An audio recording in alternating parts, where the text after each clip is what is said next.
Tachi Gigas. That's what we call HUGO standing 720 in the legal jargon of Third Strike. And in this video, what I want to do is talk about 3 things about HUGO. The year is 2019. 3 things about HUGO that may have went under the radar for a lot of players, both casual and big air quotes professional players for Third Strike. So the first one is not really new information in terms of like just knowing about Tachi Gigas, but perhaps how do you do it? What are the execution requirements for Tachi Gigas? So first thing that's important to know about this is that Tachi Gigas is performed with 2 circles. That's why they call it a 720, 360 times 2. And what might be a bit challenging for people to understand is that how are you doing a circle and not getting off the ground before you do another circle? And there's a few tricks to this that might help people understand how to even execute it. So the first thing about HUGO is that the time it takes for him to leave the ground, startup animation of the jump itself, is longer than anybody else in the class in the game. So if I'm jumping off the ground, there's a lot of characters like Makoto, if they're frame trapping me and I'm trying to jump away from it, it's gonna keep me on the ground because the startup of my jump takes so long. Now, even more so, if I super jump, that's a normal jump, super jump. If I super jump, it takes me even more frames to get off the ground than the normal jump. And that is what helps me able to complete the second circle of the 720 motion. So during that startup, that is when you're doing the second 360 motion, during the startup of my super jump. Now, if I'm just doing a normal 360, a normal jump, I'm not gonna have as much time. But that's really it. The other part of it really is just doing it really fast. So making sure you get the super jump and then spin the stick really fast. I believe there was a HUGO player, YSP or Hayao, that was his advice. Spin the stick really fast. So the key point is the second time around is really where the speed comes in handy. And then the first time around is where you want to get that super jump. So to practice the beginning portion of this, you want to just do 1 360 and then make sure you're getting that super jump.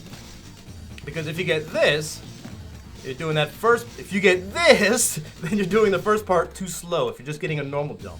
So after that, you just gotta rip it. How many tries is it gonna take for me to get it? I don't want to make many cuts on this video. Oh.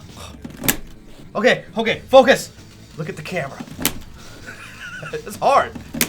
There we go. So yeah, the startup frames of your super jump and just speed of the stick, that's really how you can execute the standing 720. Now as far as application, that's a bit limited, but like in theory, if you can just rip the standing 720 on command, then it's very dangerous if you're near your opponent, because the range of the 720 is really good. So like even from here, it'll still grab, and I mean it's just a really powerful move. The knockdown is great, but the way you access this, not to get too much into application, but the way you access this is very challenging. It's best if you pair your opponent, or you find a really good knockdown. You can, that's really it. Pair your opponent and find a way to get close to just use it. And of course, some punishes, like maybe like Makoto, for example, crouching hard punch. If she's too close, I can just 720, or even Hayate. It's really good. So that's really all I wanted to go over with the standing 720, aka Tachi Gigas. So the other thing about HUGO, really briefly, is something that escaped me for years. I had no explanation why this was happening. I had no clue, and it has to do with his ex-lariat. This move. So you see, when I do that, I'm staying really close by my opponent. But why is that happening? For years, I thought it was a random occurrence. There was no rhyme or reason to it, and it's really frustrating because it takes me away from my opponent. Whereas this one, I'm really close to Makoto. You can jump up. In fact, super jump here. Super jump here. That's pretty good. That keeps you right on top of them. But in the case where this was happening, I'm pretty far away. Not good. Not what I like.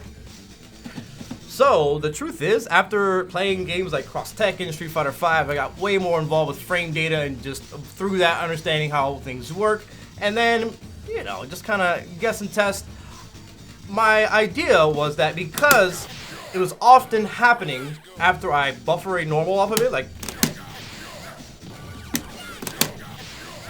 that, something in me suspected that there may be different versions of the ex-lariat because you can hold it so that it reaches longer. So my line of thinking was that maybe if this is the first frame available of doing the ex-lariat, then that's what's causing it to pass through. And the way I proved this to myself, I use prove loosely, even though you shouldn't, is I tried to do it as a negative edge. So I'm holding the buttons down, and then I did the lariat. Boom! Ding, ding, ding! That's why it's happening. When I'm buffering it off of normal, I'm doing it too fast, and the game is registering it as either the negative edge portion of it, or I'm just doing it on the first frame. So that was a crazy discovery for me. It's a really minute part of the game, right? But to not know that for like probably literally 10 years later, it was just, okay, now I can consistently do this. So what that means is if I'm buffering this, or like stand like it, EX please, I want to do it slower so that I don't get it on that first frame. So yeah, EX Lariat, really good knockdown. Now the other thing, this is really, really exciting. It goes back to that idea of super jumping, and it's specifically fantastic in this matchup against Makoto. Alright, so this matchup versus Makoto, it's pretty challenging. It's, you know, my best friend plays this character. I've probably played it thousands of times.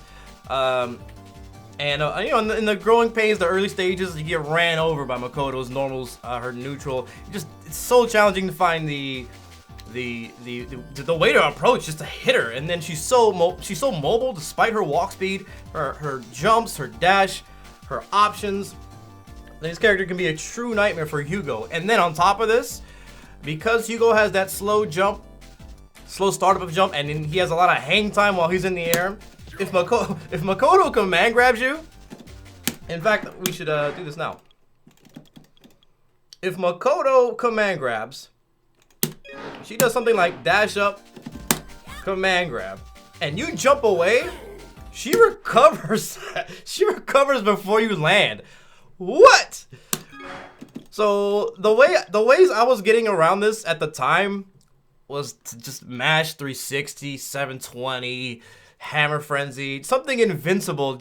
And it's so wild to do that. You hate to do that, but it just seemed like the best option at the time. Like you just had to fight fire with fire, but not anymore. The year is 2019.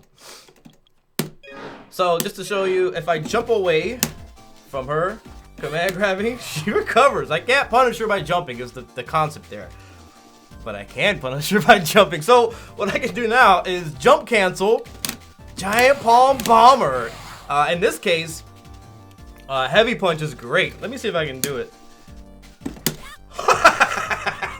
First try. So I'm jump canceling my heavy punch, giant palm bomber. And this move is devastating. It's so crazy.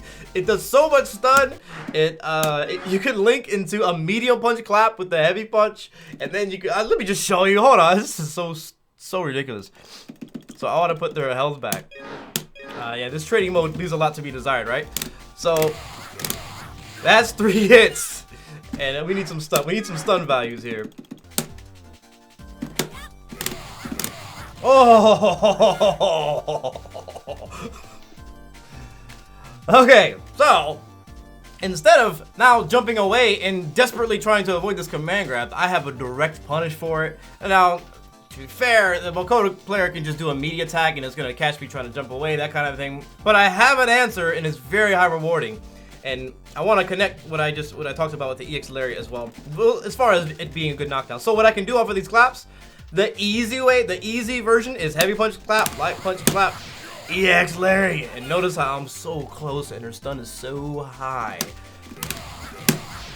It's so crazy. And then off of here right now, I'm just experimenting with just super jump. I guess Makoto specifically, just to put it out there, in third strike, There is everybody gets off the ground differently. It's not like Street Fighter V where it's always normal and back recovery, no recovery, and they're 5-frame difference. Most of the characters, if not all of them, have a different value for each of those. So for the case of Makoto, off of ex-lariat, super jump, boom. She's stunned. So if I do get that command grab, I super jump cancel it, and let's say I have all the meter in the world, boy, I wish this training mode could reset faster. So just for example's sake, I get this, and then off of that splash, actually standing like it does slightly more damage. They'll be stunned at this point, and you can probably kill her because, you know, they're stunned. You just go for the heavy punch clap. And if you don't have any meter, you just do blah, blah, blah, blah, blah, blah. You get the idea. It's absolutely wild. It changes this matchup entirely if you're able to do this consistently.